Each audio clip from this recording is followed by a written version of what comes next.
Welcome to my YouTube channel. ముగిసిన ఉపాధ్యాయ సంఘాల సమావేశం ఏపీ డిఎస్సి 2025 ఈ నెలలోనే జిల్లాల వారీగా సబ్జెక్టుల వారీగా ఖాళీల వివరాలు. ఇక నుంచి స్కూల్లో 1 నుంచి 10 మంది పిల్లలు ఉంటే 2 టీచర్లు. ఆ వివరాల గురించి మనం ఇప్పుడు ఈ వీడియోలో తెలుసుకుందాం. ఇక వివరాల్లోకి వెళ్ళినట్లయితే సబ్జెక్టుల వారీగా జిల్లాల వారీగా ఏపీ డిఎస్సి 2025 ఖాళీల వివరాలు. ఈరోజు గుర్తింపు పొందిన ఉపాధ్యాయ సంఘాలతో పాఠశాల విద్యాశాఖ కమిషనర్ విజయ రామరాజు గారు సమావేశం అయ్యారు.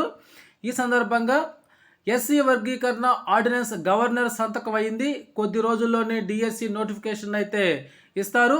నోటిఫికేషన్ ఇచ్చినటువంటి 45 రోజుల తర్వాత రిటర్న్ ఎగ్జామ్స్ జరుగుతాయని వారు ఈ సందర్భంగా తెలియజేయడం జరిగింది. అదేవిధంగా ఇక్కడ మనం చూసినట్లయితే టీచర్ ట్రాన్స్ఫర్స్కి ప్రిఫరెన్షియల్ పాయింట్స్ మరియు స్పెషల్ పాయింట్స్ కొరకు మెడికల్ బోర్డు వారు ఏప్రిల్ 24, 25, 26 తేదీల్లో డిస్టిక్ హెడ్ క్వార్టర్స్లో ఏర్పాటు చేస్తారు. మెడికల్కి సంబంధించి సర్టిఫికేట్స్ ఖచ్చితంగా వెరిఫై చేసుకొని లేటెస్ట్ సర్టిఫికేట్ని పొందాల్సి ఉంటుంది.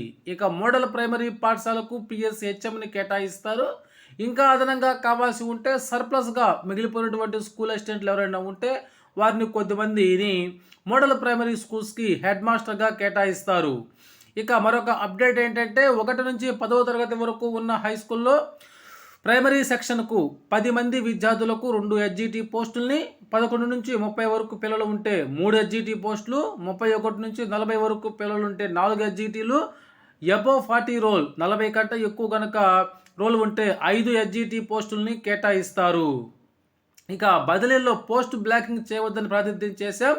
డిఎస్సి ఉంది కాబట్టి పోస్ట్ బ్లాకింగ్ చేయము అని చెప్పారు. కానీ పిహెచ్సి వారికి మాత్రం 2 పోస్టులు ఉన్న చోట 1 పోస్ట్ అయితే బ్లాకింగ్ చేస్తారు.